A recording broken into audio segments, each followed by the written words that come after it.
आनंद उत्सव अनहद की धारा, आनंद उत्सव अनहद की धारा। ज्ञाता, ज्ञेय और ज्ञान में क्या अंतर है? ज्ञाता, ज्ञेय और ज्ञान को जानने के लिए ज़रूरी है कि हम ध्यान को जानें, सुमिरन को जानें और समाधि को जानें, क्योंकि कहीं न कहीं ज्ञाता, ज्ञेय और ज्ञान इन्हीं तीनों से संबंधित है, ध्यान से, समाधि से और सुमिरन से। पहले जानते हैं ध्यान क्या है। निराकार के प्रति जागना ध्यान है। आँख बंद करते हो तो भीतर शून्यता दिखाई पड़ती है, वहाँ कोई आकार नहीं है, इसलिए उसका नाम निराकार है। कई नामों से उसे पुकारा गया है।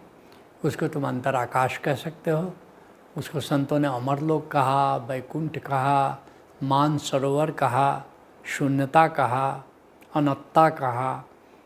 तो ये जो निराकार है, ये जो शून्यता है, इसको प्रेम से देखना, लगातार देखना, इसी को कहते हैं जागरण, निराकार के प्रति जागरण।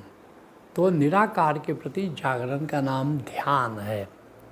ध्यान के नाम से बहुत सारी बातें प्रचलित है, लेकिन असली बात है कि निराकार के प्रति जागना ध्यान है। अब दूसरा तत्व जिसके बारे में हमने कहा कि जानना जरूरी, वो है क्या? सुमिरन। सुमिरन क्या है? कि आत्मा, ब्रह्म अथवा दोनों की याद में जीना सुमिरन है, या कि दोनों के प्रेम में जीना सुमिरन है। जब हम सुमिरन कहते हैं, इसका मतलब कि आत्मा की याद में जी रहे हैं या फिर परमात्मा की याद में जी रहे हैं। तो इस आधार पर कह सकते हैं सुमिरन के दो भेद हैं, एक है आत्म सुमिरन और एक है हरि सुमिरन। जब हम आत्मा कहते हैं तो आत्मा के 15 मुख्य आयाम हैं, जो कि अपनी ओशोधारा में जो प्रथम 14 तल के कार्यक्रम हैं, ध्यान समाधि से लेकर निर्वाण समाधि तक, उसमें आत्मा के 15 आयामों से हम परिचित होते हैं। जिन्होंने कार्यक्रम किए वे सब जानते हैं, जैसे नाद है, नूर है, अमृत है, शांति है, ऊर्जा है, उमंग है, खुमारी है, स्वाद है, गंध है, चैतन्य है, आनंद है, प्रेम है, स्पर्श है। तो ऐसे 15 आयाम हैं जो कि आत्मा में मौजूद हैं, और वे आत्मा के 15 आयाम हैं जिनसे हम परिचित होते हैं। अब इन आयामों में से किसी एक या एक से अधिक आयामों के प्रति जागना आत्मस्मरण है। जैसे किसी ने नाद को चुन लिया, अब नाद का श्रवण कर रहा है, नाद का अनुभव कर रहा है, तो इसको भी आत्मस्मरण कह सकते हैं। उसी तरह किसी ने नूर को चुन लिया, जैसे संतों ने नाद को चुना, सूफियों ने नूर को चुना, जो दिव्यालोक है उसको नूर कहते हैं। तो अब नूर को जाना और नूर की याद में जी रहे हैं, तो नूर को एक तरह से नूर के प्रति जागना ऐसा कहेंगे। नूर को देखना, नूर के प्रति जागना, नूर की याद में जीना, नूर से प्रेम करना, तो कह सकते हो कि नूर के प्रति जागा हुआ है।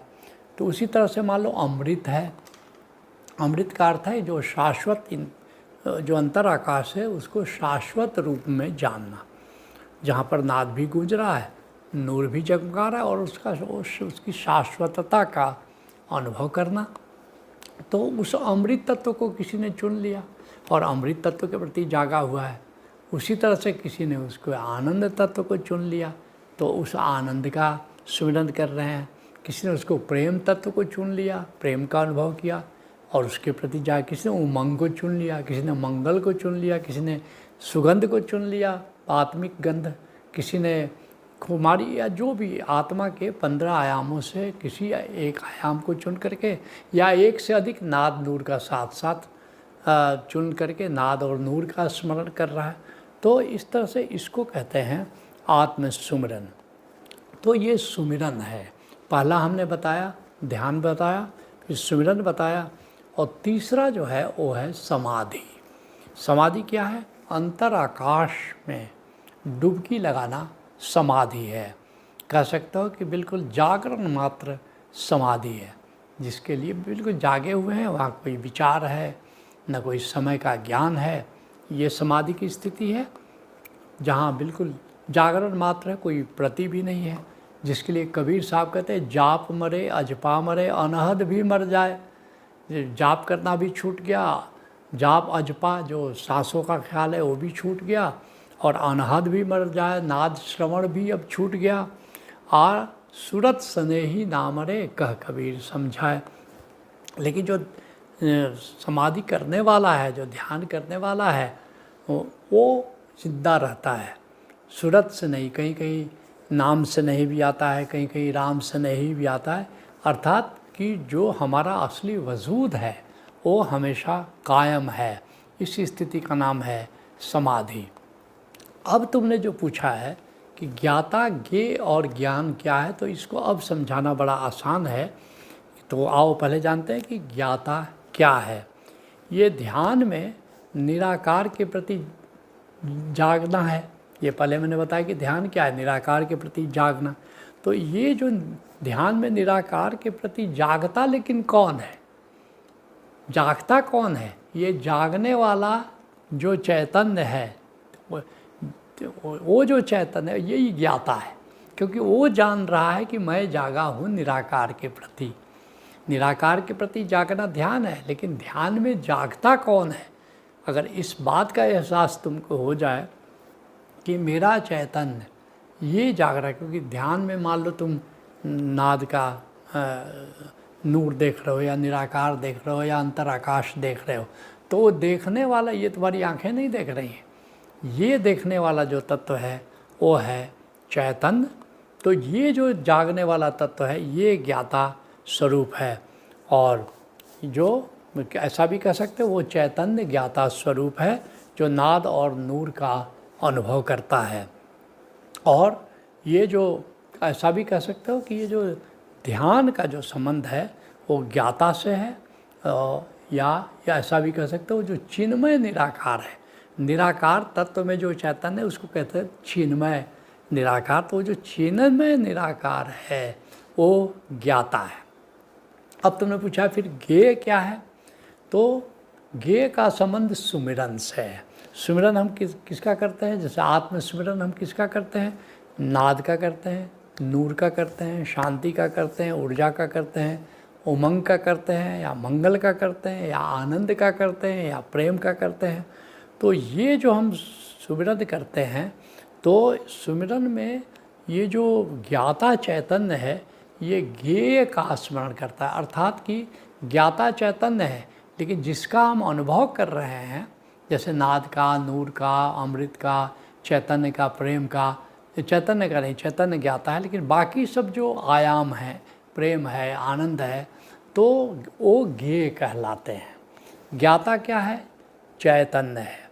ज्ञेय क्या हो गए? आत्मा के बाकी जितने आयाम हैं, नाद है, नूर है, वो सब ज्ञेय है। क्योंकि चैतन्य जानता किसको है? ज्ञेय मतलब जिसको हम जानते हो ज्ञेय है। तो जानते किसको हैं? हम आत्मा के विभिन्न आयामों को जानते हैं। जानने वाला चैतन्य हो गया, जाना जाने वाला जितना भी तत्व शेष है वो सब ज्ञेय हो गया। अब तुम्हारा है कि फिर ज्ञान क्या है? तो ज्ञान है न ज्ञाता न ज्ञेय, जो बचा वो ज्ञान है। अर्थात कि समाधि का संबंध ज्ञान से है, क्योंकि समाधि में न ज्ञाता बचता है न ज्ञेय बच जाता है। केवल ज्ञान, केवल जागरण, केवल बोध मात्र बच जाता है। तो इसीलिए चूँकि समाधि में न ज्ञाता बचता है न ज्ञेय बचता है, तो बचता है केवल ज्ञान, बचता है केवल बोध, बचता है केवल जागरण, बचता है केवल होश। तो उसको ज्ञान कहते हैं। इस तरह ज्ञाता, ज्ञेय और ज्ञान का संबंध ध्यान, सुमिरन और समाधि से है। आनंद उत्सव अनहद की धारा, आनंद